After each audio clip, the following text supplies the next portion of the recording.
Hello Earth signs Capricorn, Taurus and Virgo. Welcome to the blue super full moon in Pisces.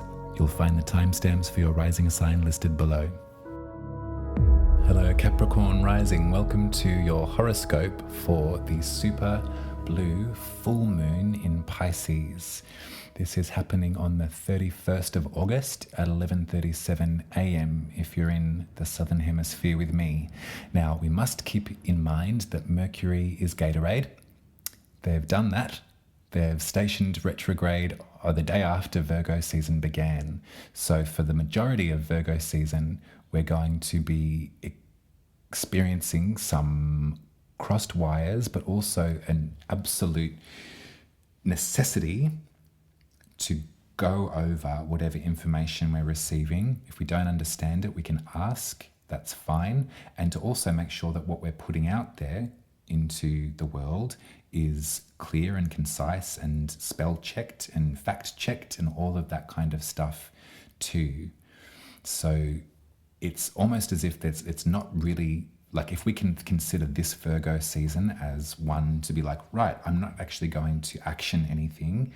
I've got some things to really consider and to sort of go over and some information to absorb and to redefine and imagine, then I don't need to feel pressured to like put anything out. Of course, you know, if you've got deadlines, you've got deadlines. But if you are, particularly if you're about to publish something, or if you're in publishing, or if you're in that kind of world, if you can really just be diligent with the like facts of the matter and the context and all of that kind of stuff, just be clear as you can.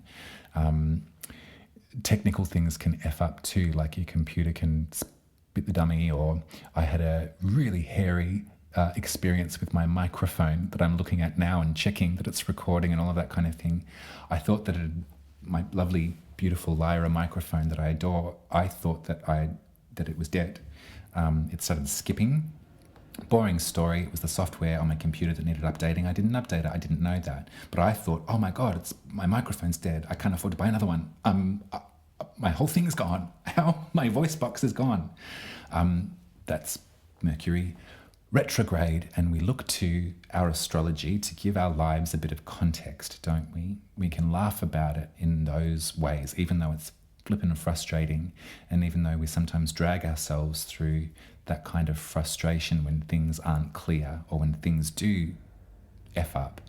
And it's interesting to catch yourself as to where the mind goes too, because if your mind, like mine, my impulse was to throw everything in the bin, and I have to find myself some sort of job now, like that's it. It's curtains. Like that's pretty extreme. So it's up to me to go back and be like, well, why is it so extreme? That's just one example. For you, 9th house, 3rd house. So this moon is highlighting your 3rd house. In Hellenistic astrology, it was the house of the goddess and private ritual. So it's the house of storytelling as well, really. It can be the house of your local environment, your village. So a full moon in Pisces is really emotional, as it is anyway. The moon loves it in Pisces. In tarot, the moon card is the visual depiction of Pisces. You can see there's something being dredged to the surface. There's an option to take a walk on the wild side if you want to, especially in the house of the goddess. That might be really nice to sort of develop your relationships with your own personal goddesses, or with the, like storytelling, listen to folks that you love to hear tell you a story, that kind of thing. There's a reason that it's called a supermoon, and that's because there's 2 points in the moon's orbit around the Earth, one where it's the closest to Earth and one where it's the furthest away. It's because it's an ellipse shape rather than an exact circle. And so when the moon is really close to the Earth, it looks massive, it looks huge. It's called a supermoon. And we know that the moon moves people's emotions as it is. We know that there's extra staff on police stations and in hospitals, that people go a bit cuckoo, a bit loony at the moon. So that's going to happen anyway. It's in Pisces, so all the more. It's a double down on that sort of like vastness of perhaps some of the emotions that might show up at this full moon. There is what I'm getting, if we're going to sew the mythology into this, there's something of a feeling of like an urgency to find relief. And that relief might be trickier to find than you'd hoped for as well, Capricorn rising. So the points are called the lunar perigee and the lunar apogee. In astrology, they're called Lilith, furthest away. Lots of biblical stuff we can talk about at another time. And the lunar perigee is called Priapus. I really should have looked up how to pronounce that before I started.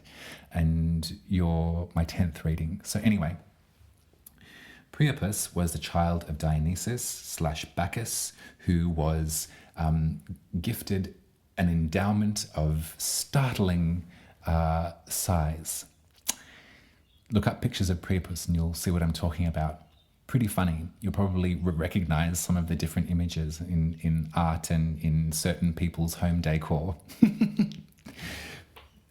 The thing about Priapus that I've learned in a lot of the readings of the different mythologies that are attached to the character, a lot of folks would rejoice and say thanks for fertility and the harvest and things like that with Priapus. There was kind of a jovial, sort of like abundant sort of feeling in the worship of Priapus. But really, in the mythology, the stories that were told, there was a lot of like desperation and an inability to find satisfaction. And try as Priapus might, and in a lot of different, very questionable methods, I might say, as far as trying to get what he wanted, he was never satisfied. And he was sort of, his home was like on the mountaintop, quite isolated. So what I'm saying this for is like when there's this full moon in Pisces, which would have us sort of like open portals and want to dive on in, if you're going to be going out this weekend and having a couple of wines, I do it really mindfully, and not to be a wowser or a teetotaler or anything like that, but there's something about that feeling, and I've said it to every single person because it applies to all of us, but that feeling of like chasing relief. If you're doing things or ingesting things or engaging in things to relieve a feeling that's laying somewhere deeper below, it's not going to work. You won't find the relief that you're craving. It just won't. We can ingest things and, be bountiful and joyful and jovial and party and, launch, get on one. I love doing that. It's awesome. It's awesome fun. When it's fun, when it's to celebrate, when it's to sort of come together and experience life. But if it's because you're chasing or you're running away from that feeling of urgency that something needs to be relieved, something has to give, then I've got to say, Capricorn rising, I'm sorry, it just won't work. And so rather than do that, absolutely do it with intention. If you're on a certain path, be intentional, be really aware of other people's emotions at this time as well, because it's not just you. We're all feeling this full moon. It's going to be really, really, really massive. Keep your thoughts clear as much as you can. Work from your heart as much as you can.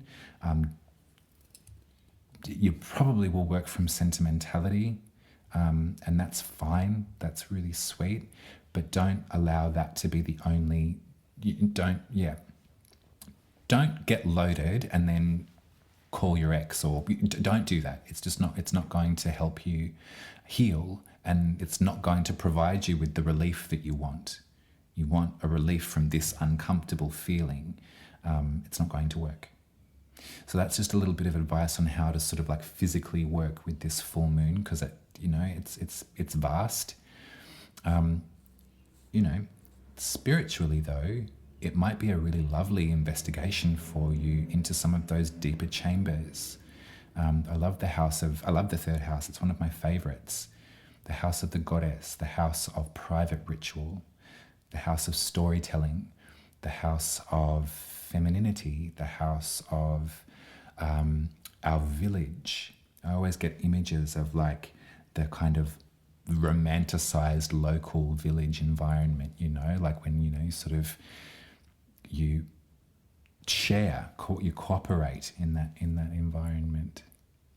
There might be some things that you need to release when it comes to that. You might be moving, or you might be sort of purging in some capacity in your village. You might also want to take the offer and have a gorgeous night with the goddesses. Learn a little bit more about mythology if you can. Or I tell you what, actually, this is coming to me loud and clear. The ancient Greek myth, absolutely love them. One of the most beautiful, rich forms of inquisition into the psyche as you can get. Stunning. I love polytheism. I can't even say the word. The opposite to monotheist. Multiple gods. That's what I'm saying. I love that, and I love the different forms of worship that folks used to engage in, and how worship was a part of daily life too. That was ritual. It wasn't sort of like sacrificial lamb to the sort of to the church and repent and it was celebration. It was thanks that was often given. The structured sort of like academia of the sort of ancient myths from Greece and from the Roman world, the people themselves didn't have anything to do with them. They were elite sort of intellectuals of the time that did have access to the ability to read and write. Everyone else was illiterate. They didn't read and write. It was irrelevant to their lifestyle. They didn't need to. And so they would share stories with voice rather than writing it down. And so this is kind of really juicy third house material. That's one thing that I was going to say. Another thing that I was going to say is that that's just one faction of humanity's journey with folklore and with mythology and with storytelling. That's just one stream. There are countless more. And what I'm urged more and more and more, and I'm green at the moment, but I'm gonna ask the right questions. I read something really beautiful. There's a blog that I'm subscribed to called Tea and Rosemary. They're out of Salem, Massachusetts. Incredible wealth of information. And they'd just written a blog post, and they said they'd just been to Athens. They'd just been to the mothership of all of the gods of the pantheon, all of the gods that have filtered down and informed a lot of contemporary spirituality, pagan spirituality, but what they said was you could feel it. It was palpable in like the water. You could feel them around. Wild. I will make it my mission to get there before I'm 60, I think. What they also said was that to work with those gods and goddesses is one thing, absolutely, and they're all in here. They're all part of us, absolutely.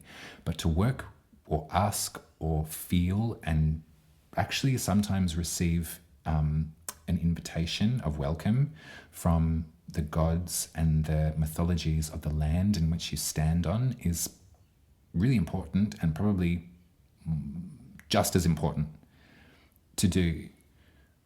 So in standing in your village and whatever part of the world that you find yourself in, what can you do know what the culture of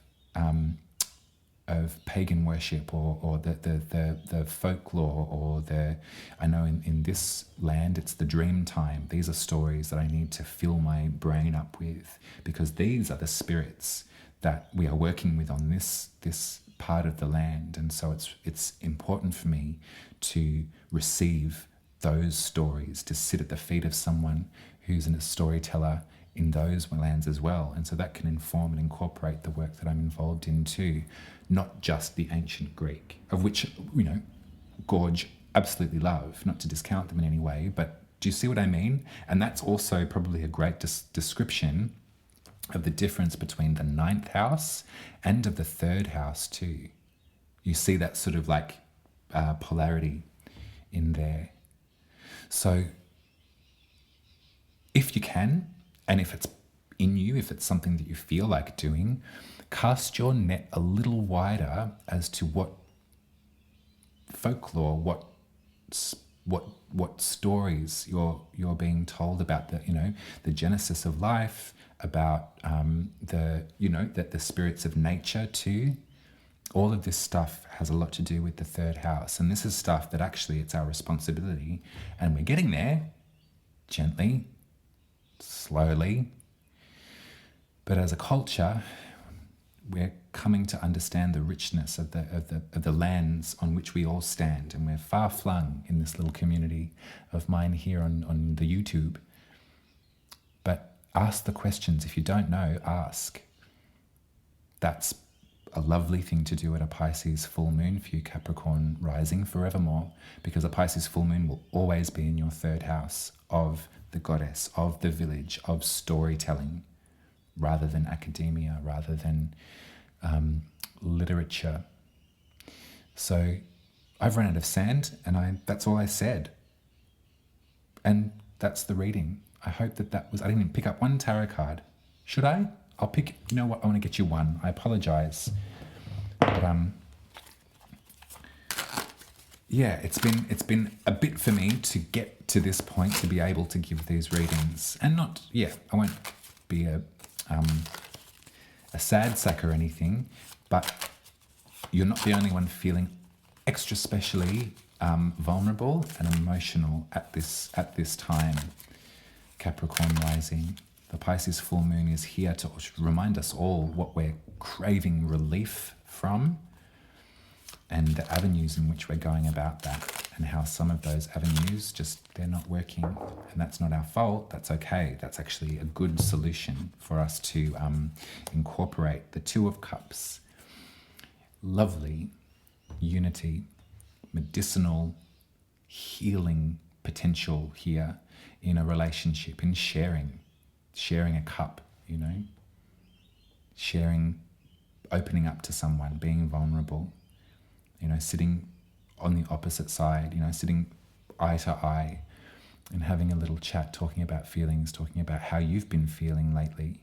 This is something that you could probably afford yourself at this time, Capricorn rising too, because, there might be somewhere in you you're wanting to just sort of close the door and, deal with it, handle it by yourself. Maybe this Two of Cups here is just a little reminder that you should be around people at times of such emotional upheaval and potential release as well.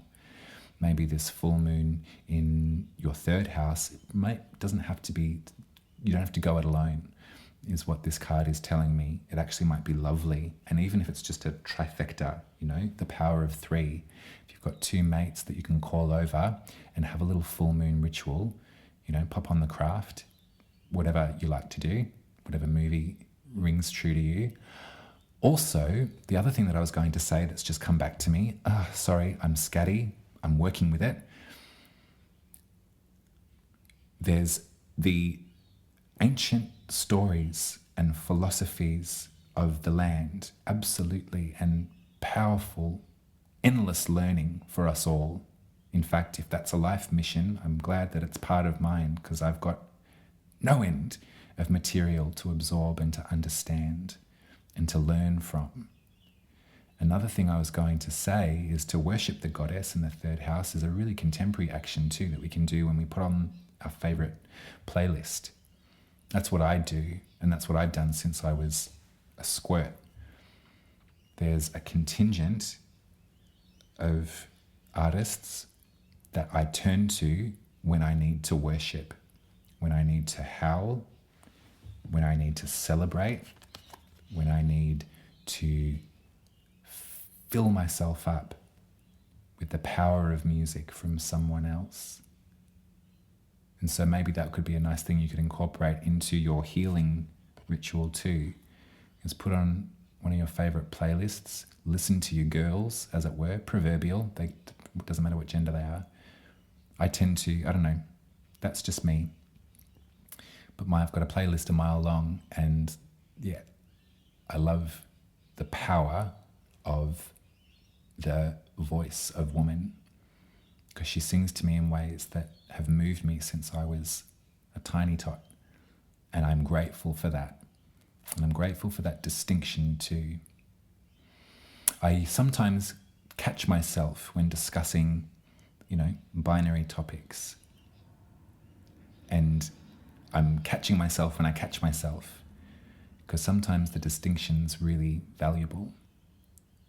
And what's really valuable is recognizing that distinction exists inside of you as well. And that's the sort of real kind of driving force of my identity moving forward. That was just a side note. I love you, Capricorn rising. You take good care of yourself. Enjoy this full moon. It will be large. Ring me if you need to. You can head to umaruby.com and I'll draw you up a birth chart. They look like this, and I can read it to you. And you can send me some tip money at buymeacoffee.com/umaruby. I'm thinking about a Patreon. I'll write you an email, a newsletter. This is not about me, it's about you. Love you heaps, babe. I will speak to you in 2 weeks and we'll talk about the new moon in Virgo, and Mercury will station direct the day after. I've nearly got through that whole reading without stumbling. Here's the stumble. Bye. Love you. Bye. Hello, Taurus rising. Welcome to your horoscope for the super blue full moon in Pisces.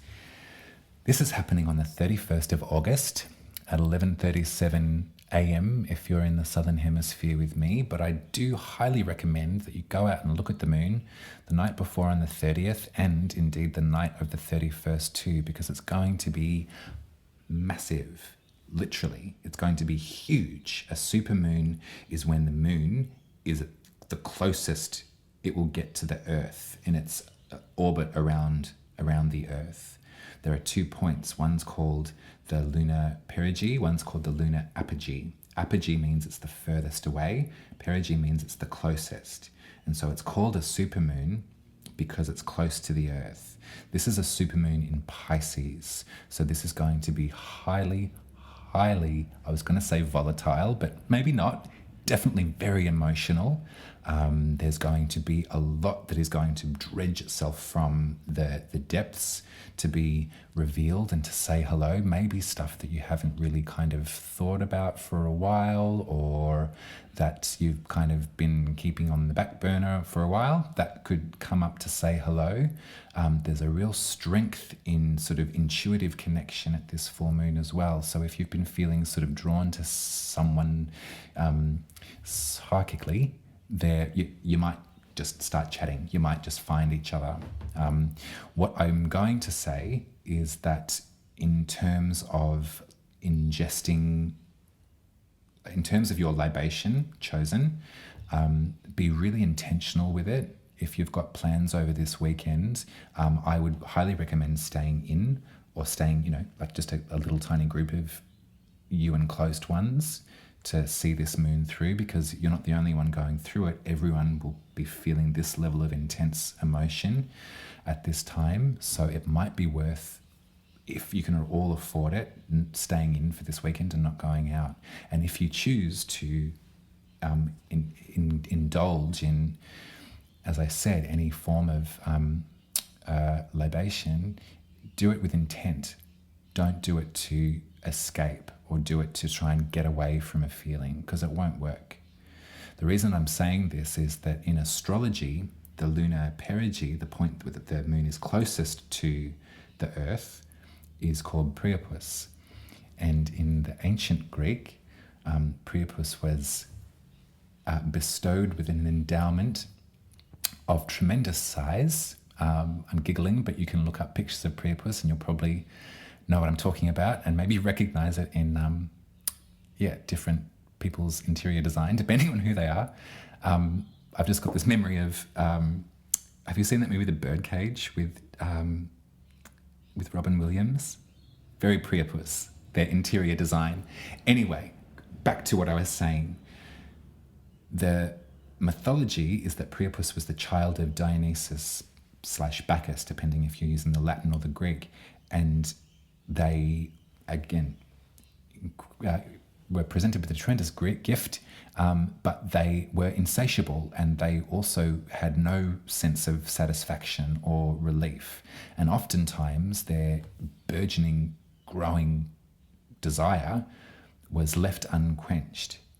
And so sometimes we can relate those mythologies, those stories, to the point in the sky, to the astrology, and we can look to a full bright supermoon and all of that sort of like potential to release and want urgency to launch, but the dissatisfaction that can sometimes be felt after a misfire or a mislaunch. If you're engaging in, if you're going to smoke a whole bunch of bongs or take a whole bunch of drugs or drink a whole bunch of wines or whatever, go for your life. It's up to you. Love to party, love to rave. But if you're doing it to relieve yourself from another feeling that you're trying to get away from, if the only reason you're doing that is to stop how you're feeling now, it's not going to work, unfortunately. And so I'm sorry, it won't. If you do it with intent, if you do it and ask a question, that's completely up to you. And make sure that setting is really a nice container of comfort for you, because there's a lot of vibe going on in Pisces. Neptune is in there too, remember? So there's a lot of potential for delusion in there as well. So maybe a good night to step away from the social milieu if you can all afford it. Hopefully you've not got too many plans over this full moon, or if the plans that you do have are really, private and ritualistic, that would be great. But yeah, if you're longing for relief, you won't find it by dissociating. That's what Pisces sometimes loves to do, is to that's why they sometimes too much, because they're trying to stop the intensity of the emotion or the continual sort of crashing of the waves of their emotions, other people's emotions. They feel so much. And so there is that need to sort of unplug, tap out, close off. This might be showing up for you, Taurus, and check your chart if you've got any Pisces placements too, because there might be another sort of activation there. The reason it's called a blue moon is because it's the second full moon in August. So the first was in the Aquarius full moon on the 2nd of August, and now it's the Pisces full moon on the 31st. But that phrase, once in a blue moon, you see there's something going to happen on this night. I feel it in my waters, and I want it to be really pleasurable for you and beneficial. So when we look at Pisces, Taurus rising, this is your 11th house of your sense of belonging and friendship, community, and your wider sense of the human species, the human condition. So you can see there too why it might be a better idea to play it cool, stay in, work with it in your own way, rather than being out and active and available, because people will probably want a lot from you if you do that, and you might not have the stuff to do it.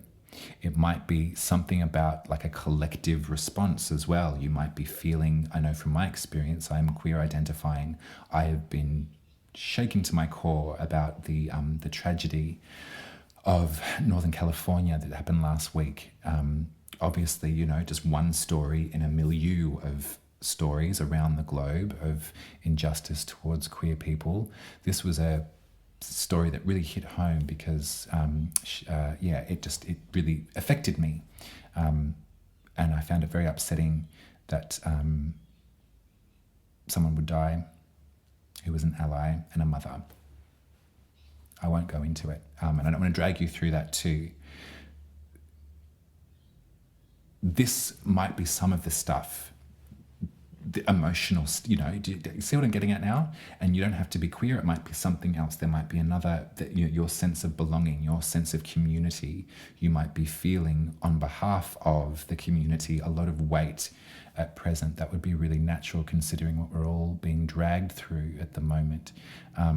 So in that, I'm just suggesting again, Taurus rising, that you kind of check the gate, set the space, take whatever journey you need to with Pisces and the full moon. The tarot card for Pisces is the moon card. So in the major secrets, we do look to the moon card and we can see that something is rising, something is emerging from the depths. There's the wild child and there's the good boy. There's two different ways that we could go here, and they reside in each of us. And we always have that choice to decide which way we're going to approach this thing. We're going to bay at the moon no matter what. Do we want to bay in company with a bunch of other people that are maybe out of their own depth in terms of their feeling, or do we want to do it in privacy? That's up to you. Go out if you need to. Be amongst people if you need to. I mean, that's another thing about the 11th house. It is communal. So like if you need to like hold hands with folks in your community at this time, then do so. Just be aware that there's a desire for relief across the board, and people are finding it difficult to find that. So that's the moon. The good news is that Mercury Gatorade will form an exact conjunction with the sun, a cazimi, a week after. So on the 6th of September, there'll be a moment of clarity. And if we looked across the way from your 11th house, Taurus rising, Virgo rules your 5th house of your individual self-expression and creativity. So if things have been a bit hairy there's been some crossed wires or some technological malfunctions, or there's been maybe like a bit of a difficult, you've been finding it difficult to express yourself, to get inspired, maybe use the whole of Virgo season actually as like just time to sit with yourself and with the lack of inspiration. It's hard, but there's some questions to be asked in there too. And you can look forward to this cazimi as a moment of clarity, maybe a moment of like stepping forward into the next phase of this offering. I would also want to talk a little bit about the asteroid Athena again, and maybe we can talk about Neptune too. So this is happening on the same day, the 6th of September. There's the cazimi. Week after the full moon, there's also an exact face-off between Athena and Neptune, or Poseidon in the Greek. And so for the purposes of tarot, I have them here as Athena, the Queen of Swords, and Neptune, the King of Cups. So the story goes that the people of Athens were trying to come up with a name. We're trying to name our town. Who are we going to have as our patron deity? Who's going to provide the most help and resources to us? And so there was a face-off between Athena and Neptune, Poseidon. We'll say Poseidon for this, we're talking about the Greeks. So Neptune was like, well, I should be the patron deity of this township. It's incredible. I'm incredible. How about some water in the center of town? And they bashed their trident down, and a geyser of water spewed forth, and people rejoiced and showered under it until they realized that it was salt water. So maybe it was a bit of a red herring. It wasn't as useful, perhaps, as it could have been, because they're surrounded by salt water.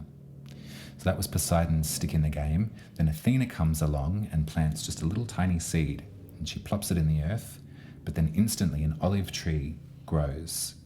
And so they have access to food. They have olive oil. They have the proverbial olive branch too. Athena was the goddess of wisdom and of strategy, sometimes in war. At this time, best strategy for war has to include peace, doesn't it? So I love that Athena has all of that olive imagery in the artwork that's made after her. And so the people of Athens were like, Athena for the win. And that's why Athens is called Athens. There you go. There's a little bit of mythology for you. The reason I'm bringing all of this up is because Neptune is in Pisces. Neptune is in the ocean right now. They've been there since 2012. There's been a growing sense of intrigue for you surrounding your place in the group, surrounding your community. It's a long time. It's over a decade. And Neptune's an outer planet, so we don't always feel their influence except for in pretty specific configuration.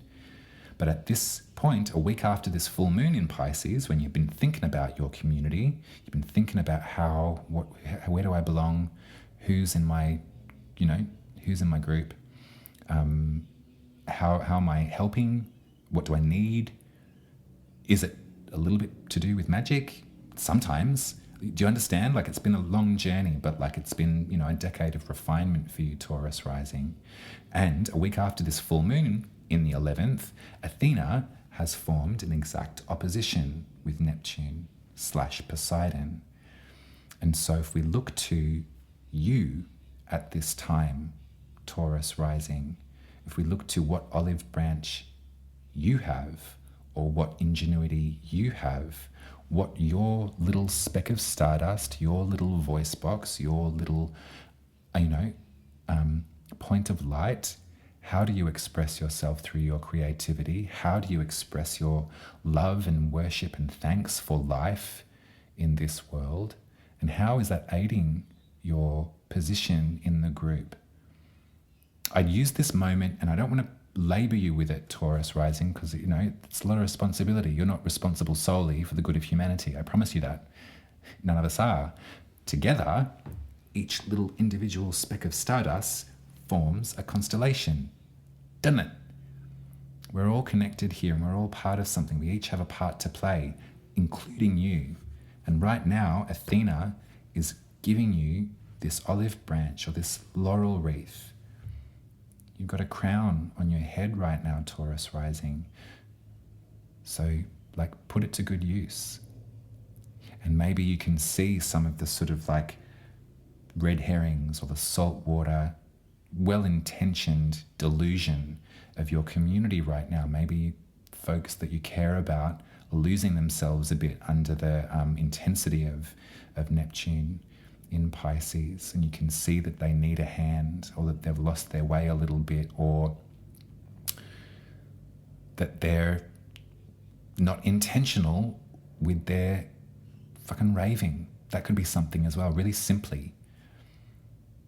How is your laurel wreath, how is your wisdom, how is your strategy going to inform their well-being? I think that you've got more in you than you think. And I think that this is the way that the readings, I'm out of sand, I apologize. But consider that for a moment, Taurus. There's going to be one more eclipse in your first house in October. And that's a crescendo. So over the last 18 months, what has this metamorphosis been for you? Who are you now, Taurus rising? Put the crown on. Put the crown on, look out to your community, and get to work, because they need you. I love you. If you've not had a birth chart reading by me, this is what they look like. I can draw you one up, read it for you on Zoom, and then post it to you if you like, if you want the hard copy. I accept tip money at buymeacoffee.com/umaruby. And I'll be with you in 2 weeks for the new moon in Virgo. So it's almost as if we get to sort of turn the page and what's the next part of your creative practice? What's the next thing that you're about to launch, or the next idea that you're about to engage in? It's going to be fun. What a project. I can't wait. Let's do it together. Bye, Taurus rising. I love you. Bye. G'day, Virgo rising. Welcome to your horoscope for the super blue full moon in Pisces. This is a massive one, and I've got lots of information to go over again and again with you, Virgo rising, because we must also remember that Mercury is Gatorade in you right now.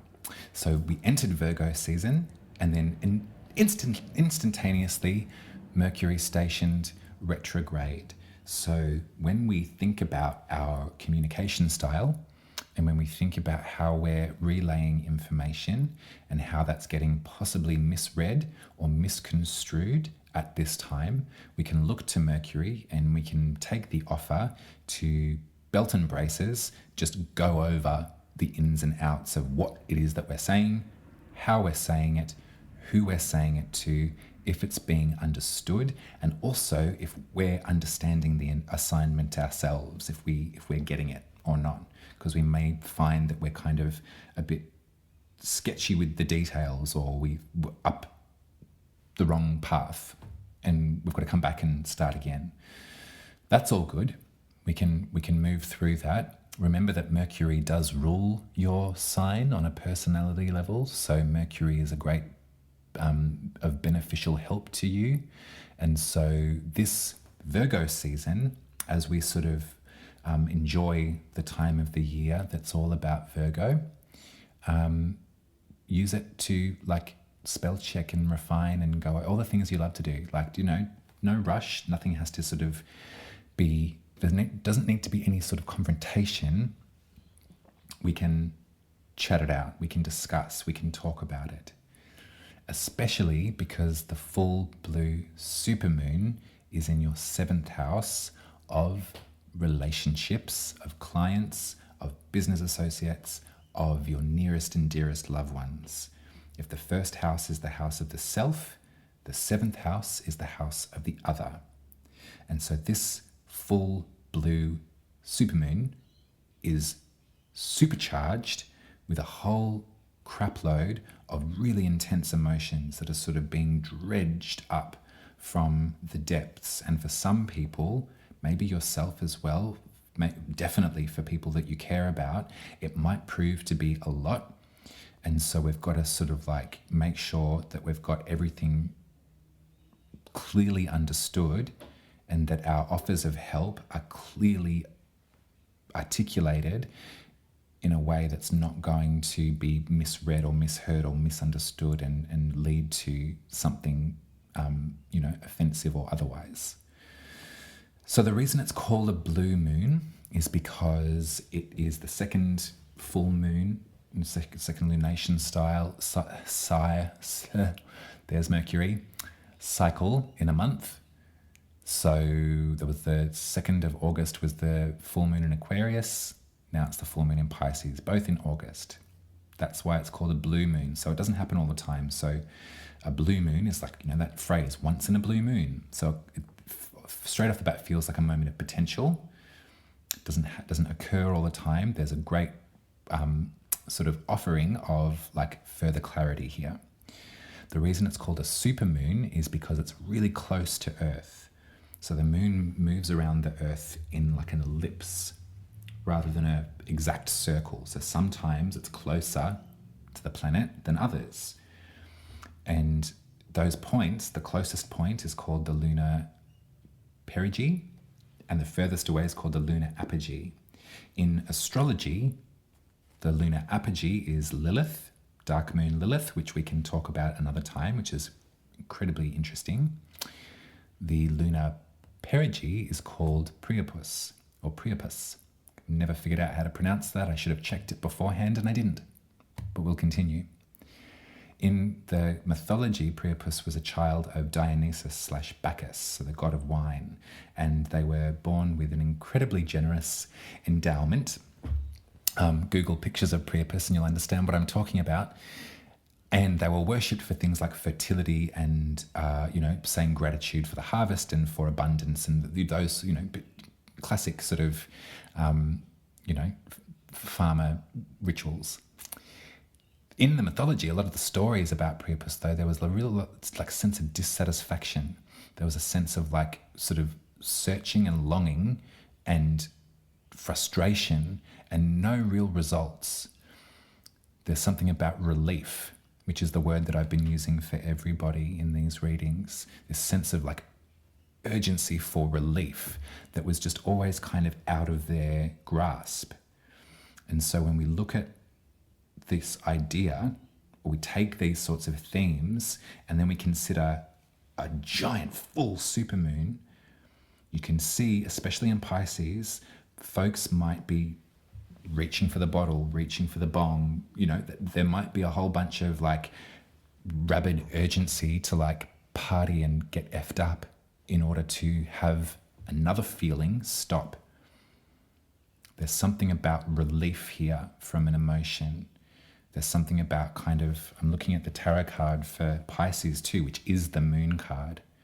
And so as I've been describing this to you, I've been looking at it. So there's something coming from beneath the surface. There's the wild animal in us, and there's the good boy, good girl in us too. You know, there's two different pathways that we can take. They're both in us at all times. It's up to us to choose which way we want to go. Sometimes it's really effing healthy to be a wild animal and to let it out and to scream and roar.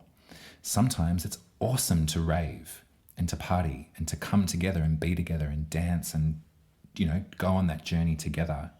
You can always tell when someone's not present, doing it anyway, because they're chasing this sense of relief, this Priapus sense of relief that never comes. And so I want you to keep your eyes out to everyone that you care about at this full moon. Check in with them. I would, if I were you, Virgo rising, probably not go out. I'm not going to. I'm going to stay in, and I've got my plans made, and I'm looking forward to it. Intent is the key. We're going to take a journey of any kind. We need to set an intent. We need to ask questions, and we need to really know what we're doing it for, rather than trying to fill up that sort of growing chasm inside that's just not going to fill up because we're doing it wrong. You know, amount of dissociation is going to lead us to a point of clarity and relief. It won't. It can't. That's the opposite. When you dissociate from the emotions, the body, there's no room to feel anything because you're not even there. You've checked out. And so this could either be yourself, it's your seventh house, so I am looking at the other at this time for you, Virgo rising. I know you've got a lot on your plate, but just have a think about it and just see. And also if you're also, like, you've got stuff to do, so like limits, you don't have to save everyone. It also might be a way that you're thinking about your relationships or thinking about those that are close to you that could be provided with a bit of relief at this time. I'm just sort of like breathing out now, thinking about it. There might be a moment where you just need to friggin' let it go, you know, like let it go. It's so much this balancing act that I've been feeling for you for a while, Virgo rising. It's just like, let it out for a minute. That's all we get to do at a full moon, and that's being the wild child in a beautiful way. That's really feeling it, you know, not being frightened to feel it, going with it, not dissociating, not masking, not running, you know. That could be something that's happening here too. It is sort of like in a near conjunction with Saturn too, so it does feel like there's like this like cage that maybe people in your seventh house they're feeling bound, they're feeling restricted, they're feeling that they're, you know, trying to push against the system, man, kicking back. That could be something that's happening here and highlighting just how important self-container is. We only got to be responsible for ourselves, and everyone has a different size to their container too. Not everyone's container is the same size at all. But it's self-limitation, self-boundary, self-precision, self-reliance. These things, you know, it's important for everyone to foster these in our own self. I, for one, am learning massive things about that as a self-employed person for a little bit of time now. I mean, I've always been pretty self-employed, but, you know, I've always kept it's not about me, it's about you. Just empathizing with that sort of like, if you want to do this, you need to do this. And this is the way, this is the rhythm of today that we're going to complete, because that's going to set up the next round and the next round. And if this is what's being offered, then this is the way we go about it. Sometimes for people that are so expansive or have that real potential to sort of like want to just swim to the depths, containers can be really like, they can be like a coffin. For folks like you, Virgo rising, like, give me the friggin' rules. Where's the instructions? I'll figure it out. Okay, so we do this. Yep. We do this. Awesome. Okay, I'll sort this out. That's part of your kind of, soul's rising intention. That's part of you, and that's a great skill. When you look to your seventh house, and you do rely on your relationships in your life, you do rely on your loved ones sometimes, and probably even the people you work with, maybe to like get a bit imaginative and creative with too. If you're sensing that this full moon is bringing up some stuff that you're not sort of, you are able to, maybe you're not willing to like deal with it, then just take this reading as a like, right, okay, full moon in Pisces, great, bye everyone. Yep, no, I'm going to stay in this weekend. Have a good one. Because they might be on their own journey yet. They might be tail spinning somewhere else.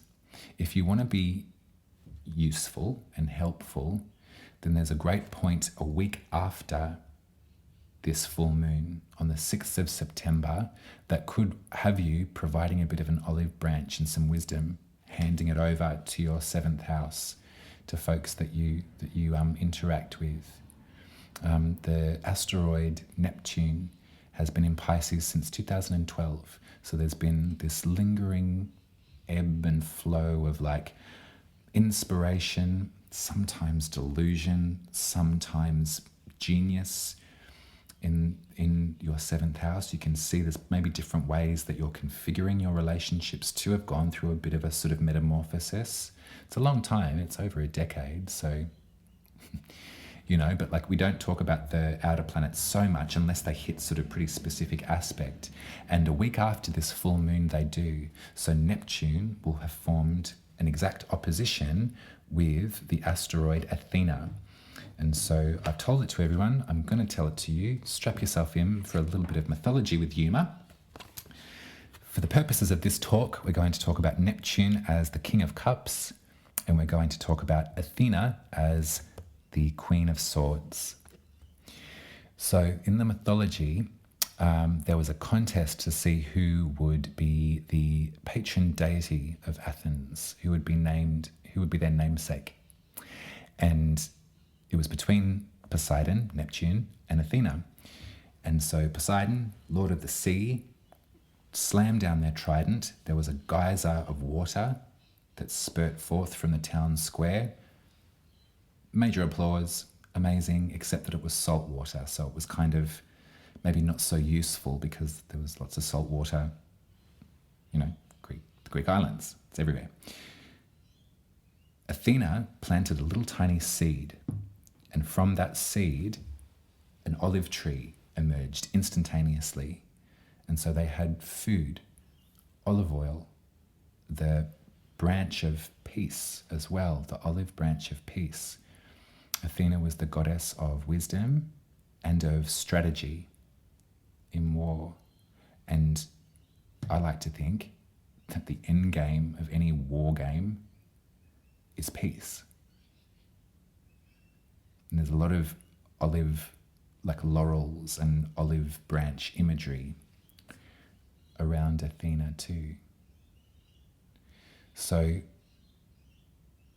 considering that this is happening in Pisces, so Neptune is in Pisces in your seventh house of relationships, and Athena will be making that exact opposition in your first house, your house of your soul's rising potential, Virgo rising. So what olive branch are you cultivating? What solutions, what wisdom can you pass to your seventh house of relationships, those that you care about, perhaps the people that are your clients, the people that you work with? After the fact, let them do their thing. Let them journey in the full moon. It'll be a full moon in their first house if they're a Pisces, but they might not be. This is not, it doesn't have to be so specific, Virgo rising. For you, your seventh house is Pisces. So after the fact, how can you be Athena, the goddess of Athens? You see the correlation with that name too. It's a great story. And what geysers of potential have proven to be maybe less doable in your 7th house? And what do you have to offer now? What seed do you have to plant? Because that's what I'm interested in. Maybe time's out. I'm going to get you one card. I'm going to pull it from here. The 6 of Swords. I'm going to pull another one. The 9 of Cups. Yeah. The time is now for boundary. The time is now for enough is enough. I hope that things haven't been too dramatic in your 7th house of relationships, Virgo rising. If they have, the time is now to really recognize that healthy boundary, that intellectual boundary that sort of separates the energy. You don't have to be so giving and available to everybody in your 7th house. Sometimes it's really in time to move away from something that seems a bit emotionally turbulent. And it's proven to be time and time and time again. This isn't to say you're leaving anyone, but it's to say, right, intellectually I can see what's going on. I can understand this. I'm using my foresight as a boundary to protect mine. And for you, you need to seek this avenue of help or that avenue of help, or this avenue of help. But I can't do this alone. That could be the wisdom that you're handing over too. That could be your olive branch if things have been tricky. Because the 9 of Cups is satisfaction in our emotional selves. 9 of Cups is that relief that we've been craving, or that we've been talking about craving. This is the card for it. So I'll leave it at that, I think. It feels like a similar story that we've been sort of having for about 6 months now or something. The Virgo rising readings seem to be, similar story. Let me know how it goes, Virgo rising. Drop me a comment. I can read your birth chart at umaruby.com. They look like this. I'll draw it up for you, read it for you, and then post it to you if you like. You can book at umaruby.com. You can tip me at buymeacoffee.com/umaruby. And I'll be with you in 2 weeks, and we will discuss the new moon in Virgo. So this will be your first house. This will be a night just for you, Virgo rising, a night of your soul's rising potential and all that holds in this lifetime. Who are you? Who do you wish to become? And what can we congratulate you on the journey so far? So that's it. You're my last one. I love you. I'm done. I think I got through it. Thank you, Mercury, for transmitting these messages. Hopefully nothing goes wrong in the edit or the sound mixing to the video and the publishing. Don't know. It's next week. It's next Thursday, this moon. So, let's have it happen. I love you, Virgo rising. Take it easy. Thanks for being here with me. Thank you for all of your support. It means the world and galvanizes my intention to keep going. Thanks very much. Bye.